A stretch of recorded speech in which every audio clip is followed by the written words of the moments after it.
This morning I'm in one of my favorite neighborhoods here in Bangkok. This is Klong Toei, so you may recognize this area. I've shot several videos down here. I've spent a bunch of time down here, been welcomed into some amazing communities, and this place has a special place in my heart.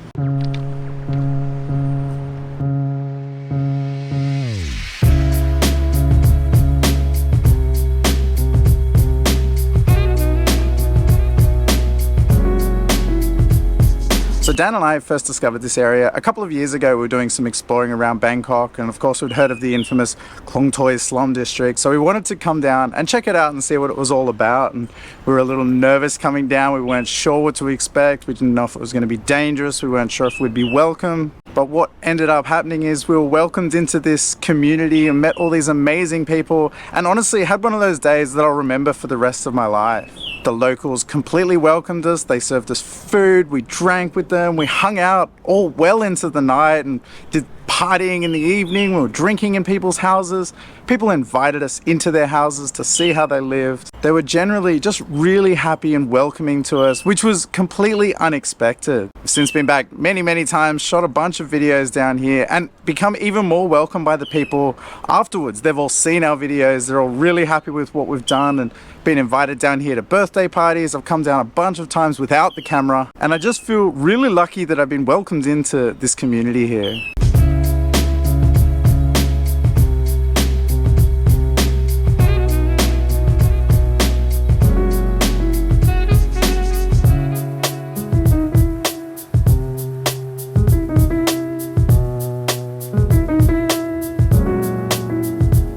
For a bit of history on this place, Klong Toei is home to around 1.2 million people. However, only about 800,000 of those people are actually registered residents. This place is home to a large portion of Bangkok's workforce, which is why you can see it's the morning on a weekday now, and as I walk through here, there's hardly anyone here. The kids are at school, the people are all at work, and the place is quite calm, whereas I'll often come down here on a weekend and the place is buzzing. There's people everywhere. Also in the afternoons, people come home from work and school, and you'll see people sitting all along here and the kids all playing along here. Klong Toei started developing in the 1950s. This whole area is actually owned by the Port Authority, and at the beginning people were basically squatting here, but since then the Port Authority has allowed people to live here informally. This Klong Toei area, which is technically classified as a slum, I personally hate that word. I more like to refer to them as communities, but these communities are spread up over quite a large area here in Klong Toei. This railway area is just one of them, but today we're going to visit a few.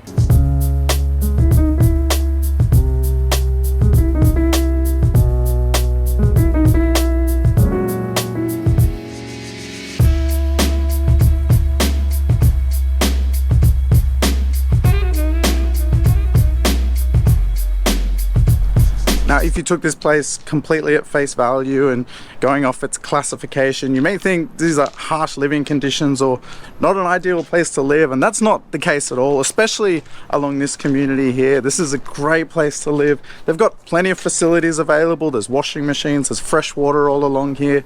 There's some nice houses. You can see this purple one behind me here. This is a really nice house. A lot of people take a lot of pride in their homes. You can see plants out the front. People have their own little gardens, so it's not, you know, the squatter shack style of living that you may think it is. And actually a lot of the people that live here by choice. You know, they've grown up in this area, all their friends and family are here, so why would they want to leave? So they choose to live here in amongst all their friends and in the communities that they grew up in. So that's unfortunately the problem that we're facing.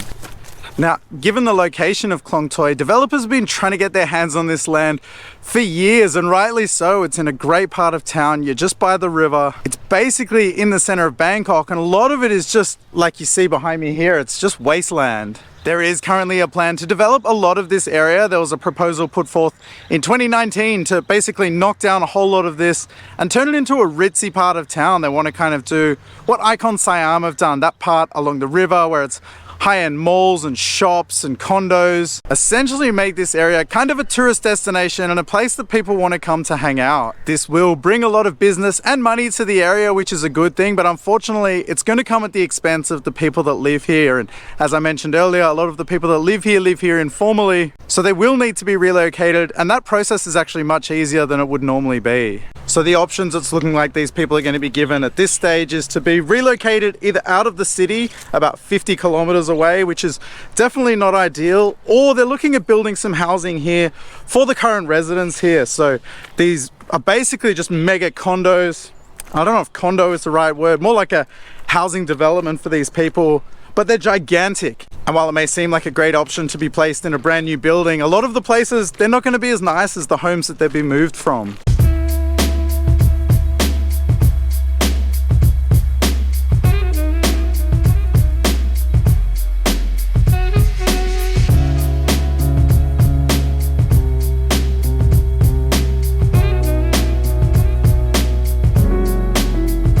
Now, Klong Toei definitely has a ghetto kind of look to it, especially since when you're a port, you've got the railway lines everywhere, some of which are in use, some aren't. Just random stuff lying around, like blocks of concrete and stuff lying all over the place. I'm on this sketchy looking rusty bridge now, but not all of it's like that. You can see there's some nice buildings behind me here. So just up ahead here is one of the communities that Dan and I explored on our first time visiting here, and it took us a little bit out of our comfort zone, so come check it out.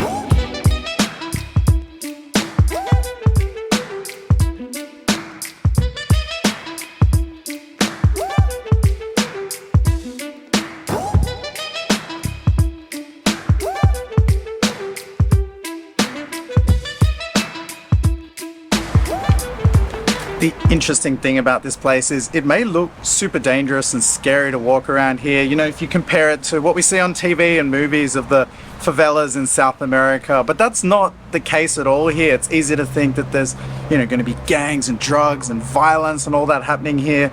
But the truth is, every single encounter I've had in here is nothing but positive.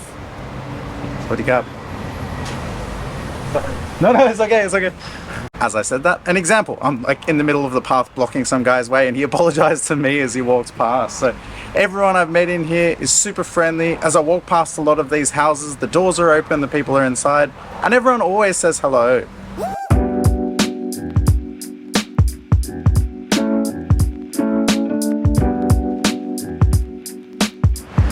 A question I often get asked is, how do these communities actually work? And actually they're very... Oh, sorry. Thank you. Oh, thank you. They actually vary quite a lot from place to place, but some of the communities that I have visited, I can speak to. Some of the things I'm often asked is things like, how do they get electricity, water, etc.? Do they all pay for that? How do they get their mail? So this community behind me here, I don't know if you can see on the pole just behind me here, there's all the meters for the electricity. So this one has individual housing electricity bills, and sometimes it's split over 2 or 3 different houses and they all share it. Other communities that I've been to, it's basically one bill throughout the whole place and they all pitch in together and share it. In terms of mail, these places are all numbered, same with the railway community that I was at earlier, so they can actually receive mail. They do technically have an address. However, some of the other ones that are the more squatter type areas and people are building on top of each other and on top of the river, those ones don't have an actual address. So for them, they won't actually be able to receive mail. Speaking of which, a delivery guy's just rocked up to drop off some mail. The water is one that also varies from place to place. All the places that I've been to, they have running water available. How it's distributed sort of differs from place to place. So this one behind me here, the water's actually metered. You can see there's little taps just up here. One of the river communities that I go to, they actually share all the water. So basically it comes through a big pipe and then it's distributed out into smaller pipes. So I'm assuming the way they pay for that is they all have to chip in. But water here is unbelievably cheap.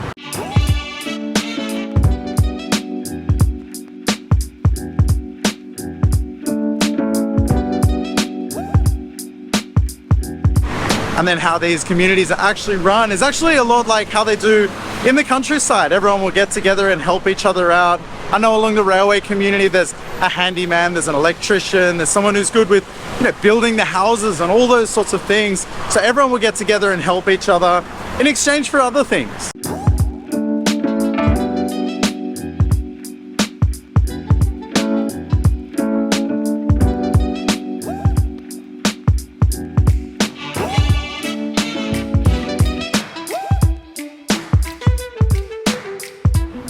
The works here in Klong Toei are proposed to commence from the end of this year and will take place over the next couple of years, but where this gets challenging is the people in the areas will need to be relocated before the new buildings are built. Another complication is these giant apartment buildings that are being built are not all going to be the same size as the places that the people are moving from. So I believe what's proposed is all individual apartments that are all identical, and I think 33 square meters in size. So if you have people from these multi-generation homes moving into one of these small apartments, that's going to be a real challenge. I don't believe that all the communities will be relocated. The ones under the highways, I imagine, will be fine because they won't be doing any building along there.